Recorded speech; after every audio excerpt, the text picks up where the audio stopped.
that the person looking like he was Esau was really Jacob.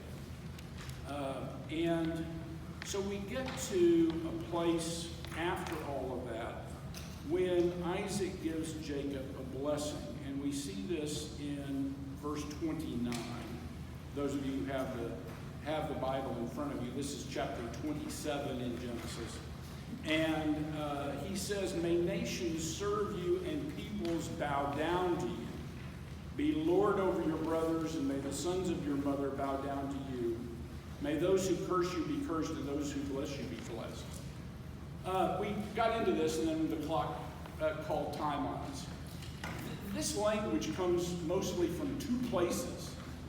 Does anyone recall where either one of the first half or the second half of this verse comes from, or where Isaac might have gotten the idea? This is not new. These ideas with which Isaac is blessing Jacob. The first one comes from, it parallels almost exactly what God told Rebekah when she came to God to pray. What do I do with this conflict in my womb? And God said the younger will rule over the older, and it was language very much like the first part of this verse. Where did Isaac get this? I'm going to cite some great Christian commentators in a moment who will argue that he gets it from God. He finally understands that this is the path that this family ought to take. And the second, of course, comes from God's blessing to Abraham, that those who curse you will be cursed and those who bless you will be blessed, so that it's pretty clear that the covenant that God made with Abraham, it is Isaac's understanding, will now be passed on to Jacob. Now, I want to look for a moment, and bear with me, I want to look for a moment at some of these classic Christian commentators, because I want to make the case that this is just not a family squabble. These aren't just family differences, where if one was a little nicer to the other, it would have worked out okay.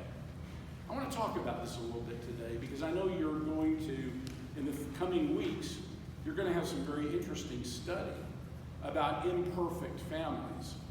I wish I could be a part of it. It looks fascinating. But one could get the idea with imperfect families that if I were just a little nicer, or if I didn't lose my temper, or if I were always honest, or if I gave the person what they wanted, that everything would be okay. And these commentators are making clear that there's something deeper going on in these stories, that these stories have mostly to do with serving God and effectuating God's will. So much so that when God told Rebekah, this is the way it will be, however uncomfortable it is, whatever disruptions there are, whatever pain occurs, this is the destiny that I have chosen. So this is God's will. And that's really what these commentators are saying. We read in verse 33 that Isaac trembled when Esau comes in and he realizes that Esau has come forward and he's without blessing. Why did he tremble? Well, this is Elliott. These are 17th, 18th, and 19th century theologians. The first two in Britain, the third in America, the more recent one. And Elliott argues that these are great commentaries. They're available online through BibleHub.com, or you can, sometimes Half Price Books has these commentaries available. Elliott's is one of the major ones, and he writes that the trembling, this was not from mere vexation at having been so deceived. It's not because, Goodness, what have I done? I've been fooled, and I haven't this, and made to give the blessing contrary to his wishes. What Isaac felt was that he had been resisting God. And in spite of the prophecy given to Rebekah and Esau's own irreligious character and heathen marriages, which we've talked about, he had determined to bestow on him the birthright by an act of his own will. Isaac had decided because he wanted to have a hunter. He wanted to have a guy who could make good stew, whatever else was motivating him, that was his own will, and he had failed. But he persists no longer in his sin. Acknowledging the divine purpose, he has no word of blame for Rebekah and Jacob, but confirms to him the possession of the birthright and declares, yea, he shall be blessed. Matthew Henry writes this: when Esau understood that Jacob had got the blessing, he cried with a great and bitter cry. The day is coming when those who now make light of the blessings of the covenant and sell their title to spiritual blessings for that which is of no value. We talked about that last week. We talked about selling for a pottage of lentils, selling your birthright. He's saying those who do that sort of thing, instead of understanding the spiritual blessings that are of great value, will in vain ask urgently for them. Isaac, when made sensible of the deceit practiced on him, trembled exceedingly. Those who follow the choice of their own affections rather than the divine will get themselves into perplexity. That's what he's saying. Isaac was in perplexity. But he soon recovers, confirms the blessing he'd given to Jacob, saying, I have blessed him, and he shall be blessed. Those who part with their wisdom and grace, their faith, and a good conscience for the honors, wealth, or pleasures of this world, however they feign a zeal for the blessing, have judged themselves unworthy of it. They've shown themselves, as Esau did, to be unworthy of it. Not only by his urgent need, willingness to give up his birthright just to have that lentil, and then to rebel, as we're going to learn here in a moment, that when the parents say, we would like for you to marry someone who can carry on this covenant, he goes off and he marries people who don't have that faith. And Matthew Henry's saying, that's not a person. Isaac began to understand that's not the person. However deceitful Jacob was, we're going to talk about that for the rest of the hour, that was not the person who should carry on the covenant. And then Barnes writes similarly that if Esau had been worthy in other respects, and above all, if the blessing had been designed for him, if that had been God's will, its bestowment on another would have been prevented or regarded as null and void, or certainly inappropriate in God's eyes. But Isaac now felt that whatever was the misconduct of Jacob in interfering, especially employing unworthy means to accomplish his end, he himself was culpable in allowing carnal considerations. Give me the meat. You're my boy. He was culpable to draw his preference to Esau, who was otherwise unworthy. He knew, too, that the paternal benediction flowed not from the bias of the parent, give me the meat, but instead from the Spirit of God guiding his will. And that's how this story plays out. So from all of that, let's get to this lesson. And I want to introduce it by making a further comment on this idea of imperfect families. Just to give you a little bit of an introduction to what you may be studying. I have not read the book, but I do have some thoughts about just the concept. We're all imperfect. Our families are imperfect. Once you put a human being on the scene, it's imperfection. And there's sin. And Jacob was imperfect, and Esau was imperfect. The issue isn't imperfect or not, because we're not. The issue is, what do we do in the face of the imperfection? Do we say, as I mentioned a moment ago, that if we just work a little harder and are a little nicer and a little more loving, that will solve it all. I don't think so. That's not to say we shouldn't be loving of each other. We should be loving of each other. But in this story, and in many stories, sometimes there's a right and a wrong. Sometimes God has a wish that one outcome take place as opposed to another. And when that's the situation, not to say that we should banish people or fail to love people, but we should stand up for what's right. And more important, we should continue to strive to return to God, to deal with our imperfections by turning to God and God's will. You know, we're going to read the rest of the story. Now, mind you, Esau's reaction to all of this was to get married to yet another heathen woman and go his separate way. Jacob responds to his imperfections in ways that we're about to study. But I want to sort of throw out as a parallel in a way, and I hope this works. I thought about it a lot over the week. The story of Jesus and the adulteress, which it seems to me to be teaches lessons that are important for us to have in mind when we study the rest of the story. She was imperfect, but not so imperfect that she shouldn't have an opportunity, that she shouldn't have a future, that she shouldn't have an opportunity to be loved. And certainly by those who are rushing to judge her, she should have an opportunity to fall into not only God's grace, but into a pattern of life that is loving and consistent with God's wishes. And sometimes we leave that story.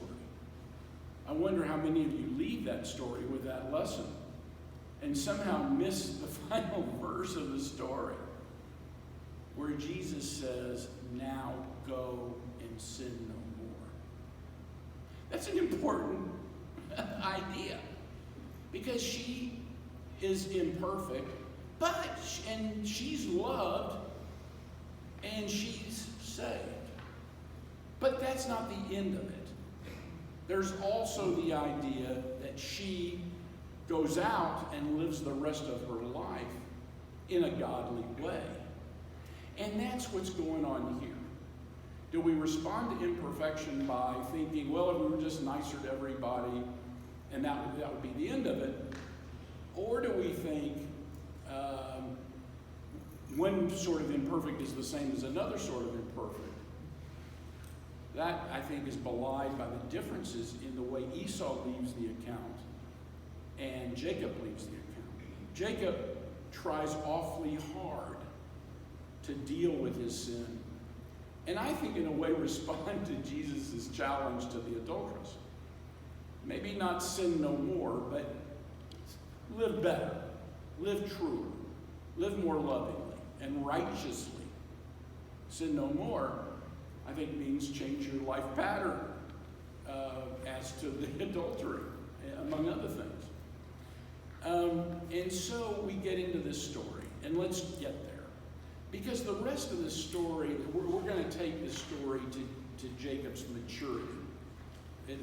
This story keeps going with Jacob and the sons and the wives and all that. We don't have time to deal with it all, but we can get to a climax, to a culmination of his getting to a certain level of maturity. And it's a long road. It was certainly a long road for the adulteress, wasn't it? I mean, was she just all of a sudden a good person, or did she have to think about things and do things differently and try to be a better person in a variety of ways? Well, it's certainly true of Jacob. Let's take a look at chapter 28. I'll get there. Chapter 28. And I want to look at different parts of this. Let me read you a few verses. So Jacob has now left. He's fearful for his life. His mother and father send him off to a new land to find a wife and to grow up. I think that's a fair way to say it. Jacob left Beersheba and set off for Haran. When he reached a certain place, he stopped for the night because the sun had set. Taking one of the stones there, he put it under his head and lay down to sleep. He had a dream in which he saw a stairway resting on the earth with its top reaching to heaven, and the angels of God were ascending and descending on it. There above it stood the Lord, and he said, I'm the Lord, the God of your father Abraham, the God of Isaac, and I will give you and your descendants the land on which you are lying. Your descendants will be like the dust of the earth, and you will be spread out to the west, the east, the north, and the south. All peoples on earth will be blessed through you and your offspring. So I've asked you a couple of questions. What do you make? Wouldn't you think angels would be descending and ascending, not ascending and descending? What do you make of angels ascending first? They were here all along and we didn't know it. They were here all along and we didn't know it. That's a good answer. They're here on the earth. And sometimes we're not cognizant of their being here. What else? Add to that. That's a good start. Yeah. We all ascend and descend. We all ascend and descend. That's nice. We all ascend. I mean, in what way do we ascend? When we try to do better than our day. When we try to do better, and when we think of ascent, and we think of God sort of being where? Up. So we tend to think of ascent being a motion from us, or the angels, upward toward God, spiritually upward. Not always is it that way, but we tend to think that way. So if the angels are here and the angels are going up, do you have any thoughts about what does that mean in the context of Jacob's dream?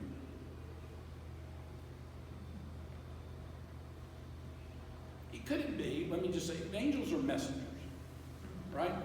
Could it be that Jacob, this is a sort of a crude way of Jacob praying, of Jacob sending messages, of Jacob calling upon those angels who are nearby.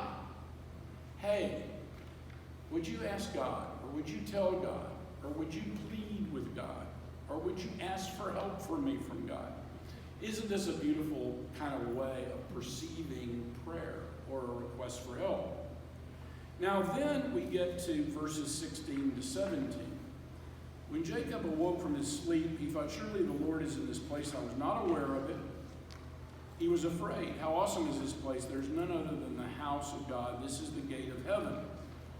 And 20 to 22, then Jacob made a vow saying, if God will be with me if God will be with me and will watch over me on this journey I am taking, and will give me food to eat and clothes to wear, so that I return safely to my father's household, then the Lord will be my God, and this stone that I've set up, a pillar, will be God's house, and of all that you give me, I will give you a tenth.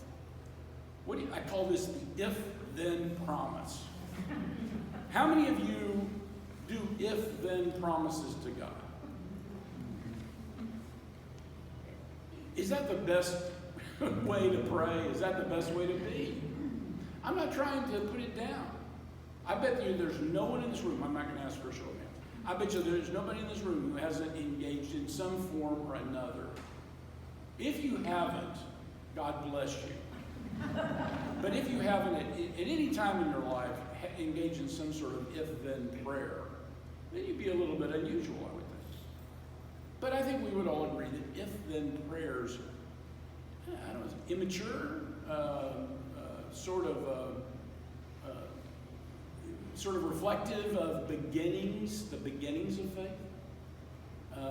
Very much the egotism of youth. A youth, or it could be older people too. But that sense Immature. of trying to cut a deal on your own behalf and not acknowledging the sovereignty of God. Fantastic. I'm not going to say another word about this because all I would do would be to take away from the beauty and the truth of what you just said. Absolutely. So this is, I want to say, note that this is really important. Jacob's trajectory. This is Jacob's first step out of the experience that we've talked about. You don't come out of those experiences. You've been deceptive. You've got enmity with your brother. You've got all kind of problems. You've been sent away. Are you straight away, with this story, touch you, feel right? If he goes away and he's a person of perfect faith? No. This is the way a person tends to come out of that experience. But he's seeking God. This is the important difference between his imperfections and Esau's. It's clumsy. It's immature. It's not where faith ought to be in the end. But isn't it something that shows first steps? Don't we imagine the adulteress on her first day after Jesus' challenge to be doing something like this? Isn't this what we do when, though imperfect, we know that it's God's will, and yet we have some work to do? God's told us we have some further things to do. Now let's go to chapter 29. He gets there. Sandy? Yeah. Can I say one thing? Yeah, sure. It just occurred to me, Rebecca doted on Jacob, and so he pretty much did what she told him to. So, not having been able to make his own decisions, that contributed to his immaturity and his floundering so much when now he's on his own. Beautiful. Absolutely right. This is true. We have the feeling from the story that Rebecca has been all over him, directed every step. I would say as a Jewish mother, a good Jewish mother would do. But you all have Christian mothers who've done the same thing. You want your child to go the right way. And go this, do this, particularly when it's difficult. Remember, Jacob said, if I do this, it's going to be on me to deceive his brother. And Rebecca says, no, it's on me. I'm telling you to do it. I'm taking responsibility. The mother did that. So how developed would we think he would be? Beautiful point. Yes? I'm struck by the fact that Rebecca never gets to see her son. Gets to see her son what? Never gets to see her son. She'll die before he comes home. So the son that is her favorite, her beloved, that she sends away for his safety. I mean, there has been a cost to her as well. Well, and she's not with him at these crucial times of growing up and getting married and having a family and all of that. Again, I want to say this is hugely important. There are prices to be paid for decisions we make. And they're sometimes very painful. And you could argue, I don't want to do that. I don't want to have that pain. That's why these stories are so beautiful and powerful. The answer Rebecca would give us, because she was a powerful woman, and I think one of the great figures that I said earlier in the Bible or in any literature. If Rebecca were here today, she would say, I did what I did, not for my own pleasure, not to be with my son, not to, as much as I would have loved it, I did it because I served God. God told me, I did what I did to serve God. And maybe there's an imperfection in her stubbornness. We talked about that. Some people think, some biblical scholars think she should have waited. God would have done what God wanted. She should never have intervened the way she did. She took the view that God expected that of her. That God told her what it would be because God was telling her act in a certain way. You know, there's a great story, Midrash, when the Israelites are leaving Egypt and they're moving and they're approaching the sea. And the sea is daunting. If they go into the sea, they'll all drown. Moses starts praying, God, help! the sovereign. You did all these great miracles. Help us. Come in and part the waters and all that. Nothing. And God, of course, you know from that Bible story, God tells Moses, stop praying. Start acting. Now, the Midrash is there's a guy named Naxon. I love these little stories that crop up. And then there's some great stories in Christian lore as well. Naxon shows up, a man of faith, a person of faith. He walks into the water, and he keeps walking. Walks and walks, and the water's coming up, and it gets up to the nose, and he keeps walking. This is a person of faith. And as soon as he gets to where the water's at his nose, God parts the waters. So, yes, it would have been better. It would have been nice, but not better. It would have been nice to have had the family and been there with him and all that. And he's going to have to grow up on his own. But he's going to have to grow up on his own anyway. So he shows up, and there he is with Laban, and now he's dealing with a trickster. He thought he was a trickster. Now we're dealing with Laban, and this guy ends up being the ultimate trickster. And we read, as you all know in the story, Laban says, he sees Rachel. Jacob sees Rachel, falls in love, wants to marry her. And in most places, he'd be able to marry her. Jacob was in love with Rachel and says, I'll work for you for 7 years in return for your younger daughter, Rachel. Laban says, it's better that I give her to you than to some other man. Stay here with me. So Jacob served 7 years to get Rachel, but they seemed like only a few days to him because of his love for her. Then Jacob said to Laban, give me my wife. My time is completed, and I wanted to make love to her. It's in the Bible. So Laban brought together all the people of the place and gave a feast. But when evening came, he took his daughter Leah and brought her to Jacob, and Jacob made love to her, not knowing it was Leah. You know that story, thinking it was Rachel. And Laban gave his servant Zilpah to his daughter as her attendant. When morning came, there was Leah. So Jacob said to Laban, what is this you've done to me? I served you for Rachel, didn't I? Why have you deceived me? The deceiver gets deceived. Laban replied, it's not our custom here to give the younger daughter in marriage before the older one. Finish this daughter's bridal week. Then we will give you the younger one also in return for another 7 years more. Well, what do you make of the trickery? What is going on here? What goes around comes around. What goes around comes around. What does Leah think about this? She ends up being very happy about it. She's a blonde.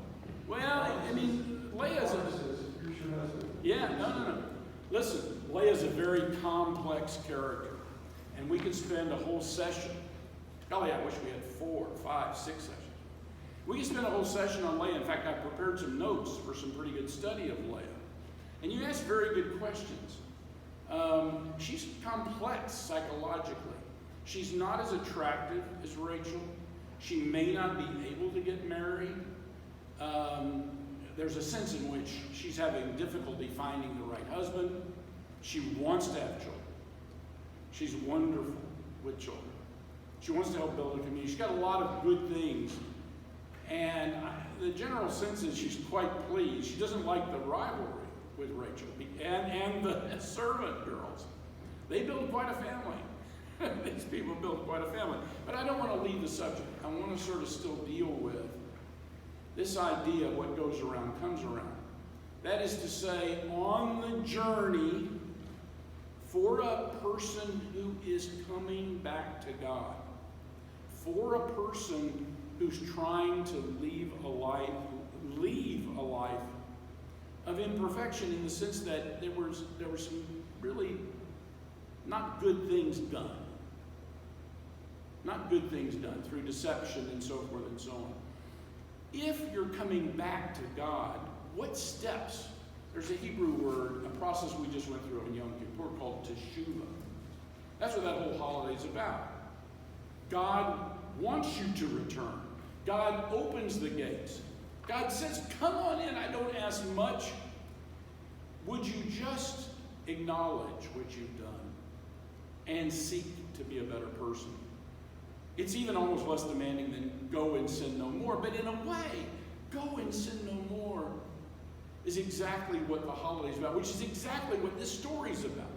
The first step is I reach out to God. The second step is I relive my sins. Sometimes by the experience of what goes around comes around. Because then I've got to get to the place where I acknowledge what I've done.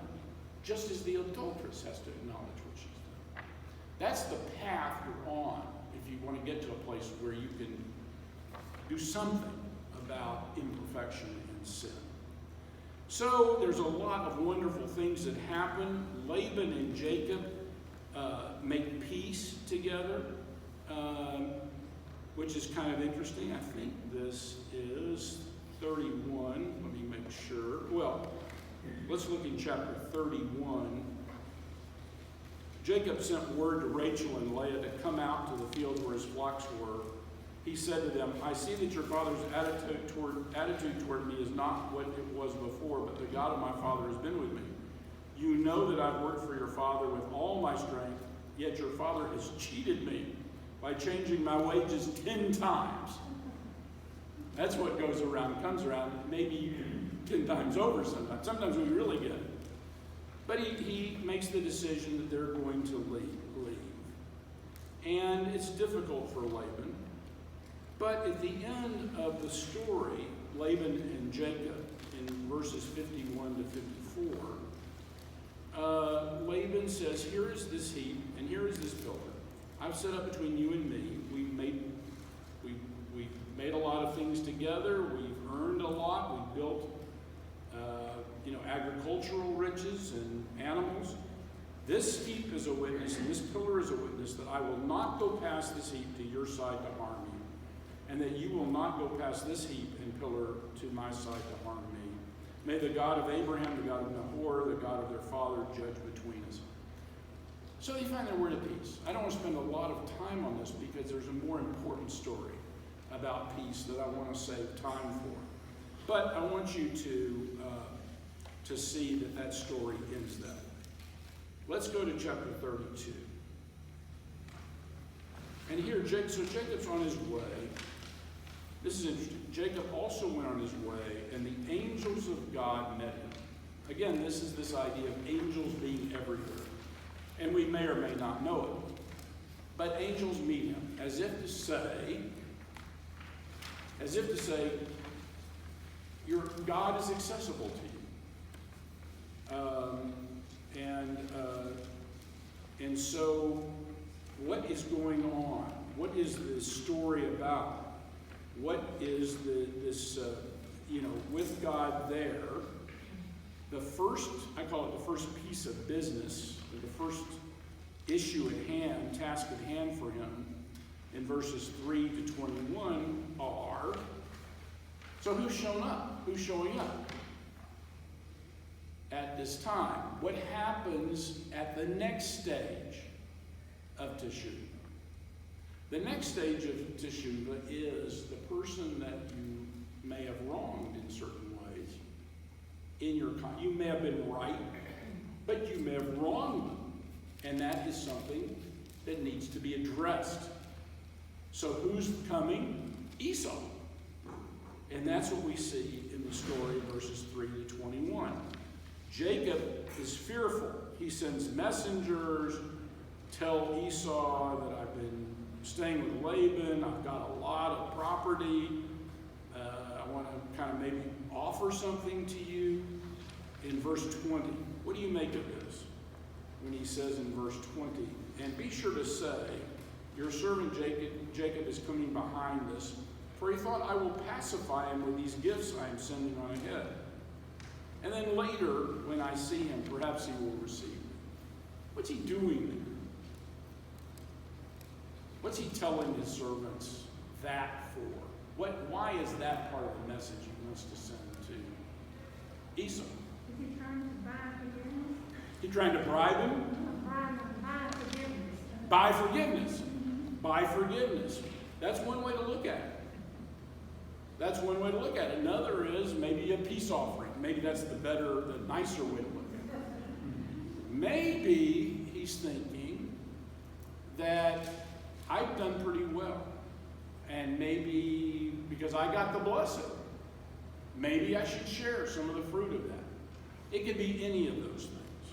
But he makes this offer, and to pacify him or to restore some of the blessing or to bribe him or to offer something of that sort. Now we get to these crucial verses. This is 22 and on. Let's look at this. So Jacob puts his possessions and his wives in a safe place. And Jacob was left alone. You make anything of Jacob being left alone? He's worried, but he is alone. He has his troops, his servants, all of his wealth. Is that going to help him with what he has to go through? Again, this is the next step in returning to God. Don't we have to address it alone? Isn't that something that comes inside of us? Isn't that when you've strayed or you've done wrong or you've hurt somebody and you're going to try to have some sort of reconciliation, where does it begin? It begins right inside of you, doesn't it? He's left alone. Now get a load of this. He gets alone, and he's alone, and a man, this is a man, wrestles with him till daybreak. When the man saw that he could not overpower him, he touched the socket of Jacob's hip, so that his hip was wrenched as he wrestled with the man. Then the man said, "Let me go, for it's daybreak." But Jacob replied, "I will not let you go until you bless me." The man asked him, "What is your name?" "Jacob," he answered. Then the man said, "Your name will no longer be Jacob, but Israel, because you have struggled with God and with humans and have overcome." Jacob said, "Please tell me your name." But he replied, "Why do you ask me my name?" Then he blessed him there. Jacob called the place Peniel, saying, "It is because I saw God face to face, and yet my life was spared." These are some of the most powerful verses in the Hebrew Bible. So let's dig deep into it. We have about maybe 10 minutes, a little less than 10 minutes. Who's Jacob wrestling with? I mean, doesn't it look like it changes? It's a man. You think he's wrestling with himself, the man, and God? He could be wrestling with himself. Good. He's a man. He could be wrestling with himself, and it's a tormenting thing, and somehow he overcomes. Who else could the man be?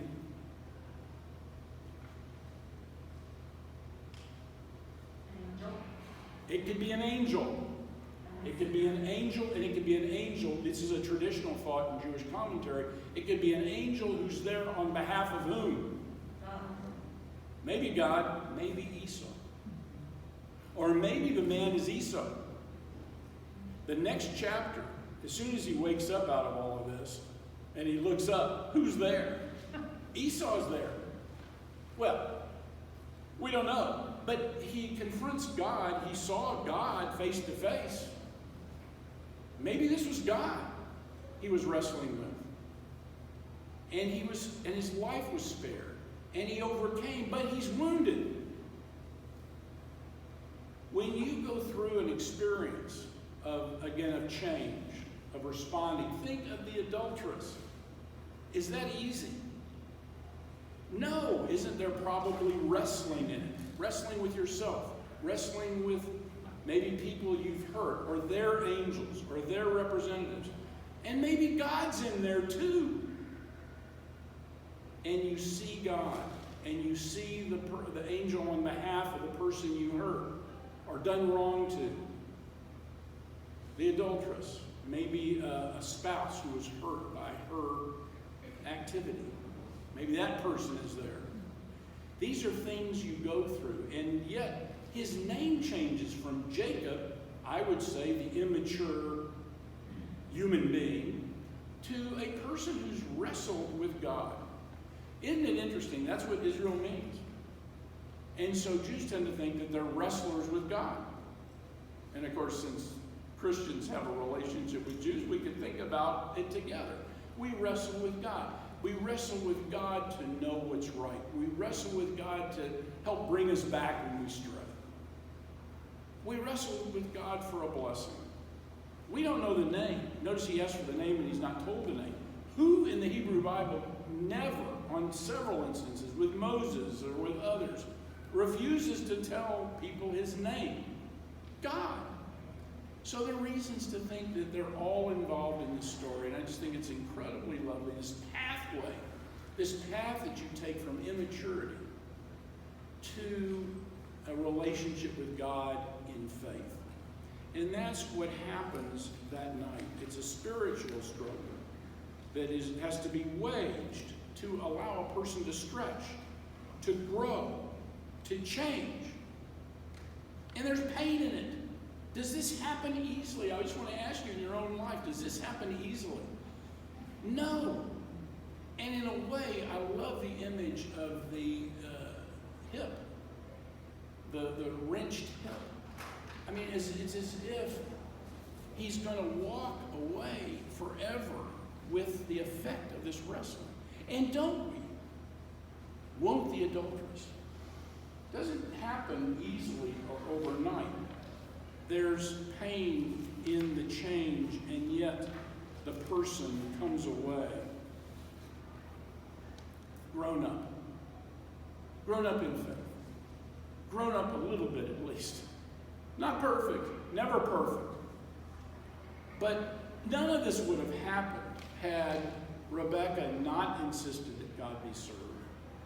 None of this would have happened had Jacob been loving in the way he did it. Would it have worked had he been loving? We don't know. The issue with imperfection is, what do we do in response to the imperfection? Do we think we can solve it easily by just being nicer? Or do we understand that sometimes in following God, the imperfection is going to show in ways that we're not proud of, but they're necessary?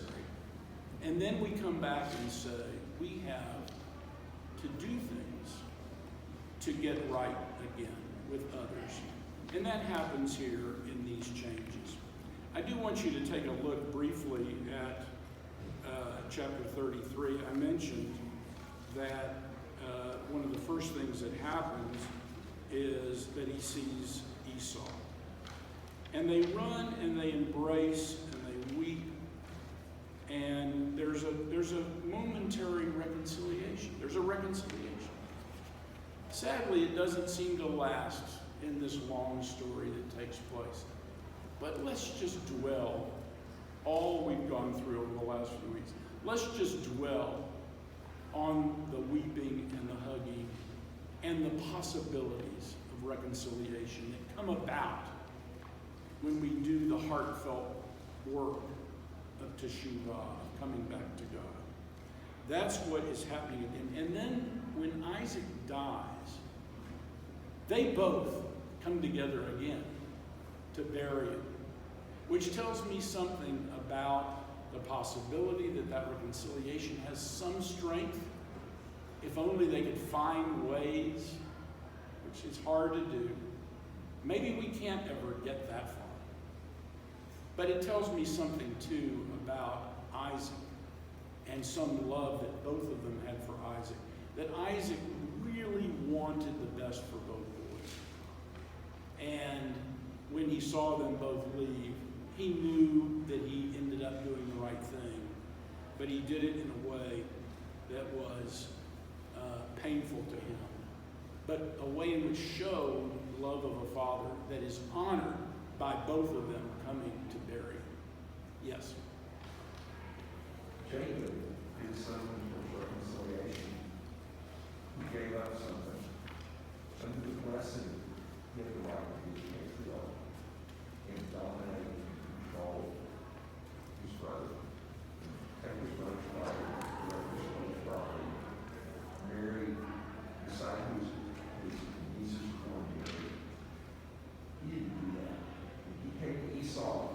would say, okay, now you understand who the boss is.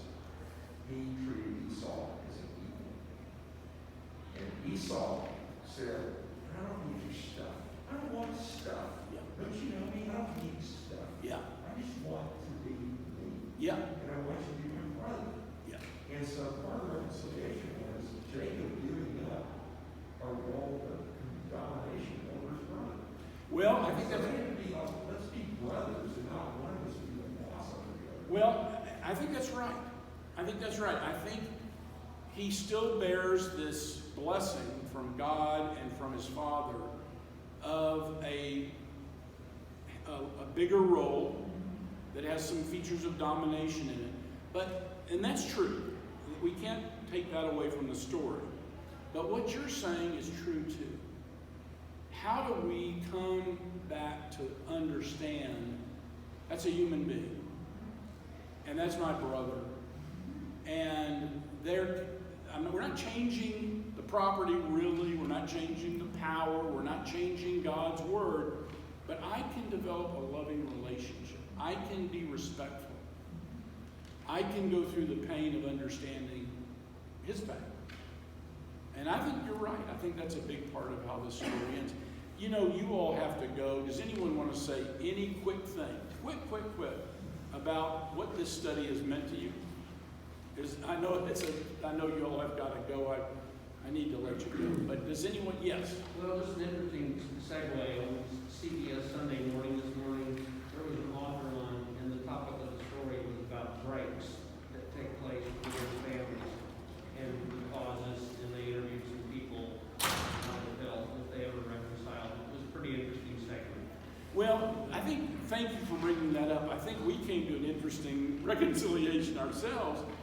That is to say that reconciliation does not require that you give up something that is true and right. I mean, that is God-given and God ordered or God established. But reconciliation does require love and understanding and holding out your hand and respect, the kinds of things we talked about. It's not just the easy, let's be friends, let's just do something to fix what we have. That's not what these stories are saying. The process is way more difficult than that. I think it's difficult for the adulteress to do what Jesus challenged her to do.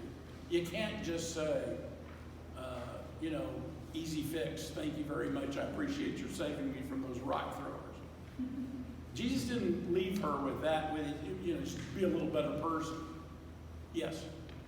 Learning how to live with, brokenness that's occurred in you and people around you. To deal with brokenness.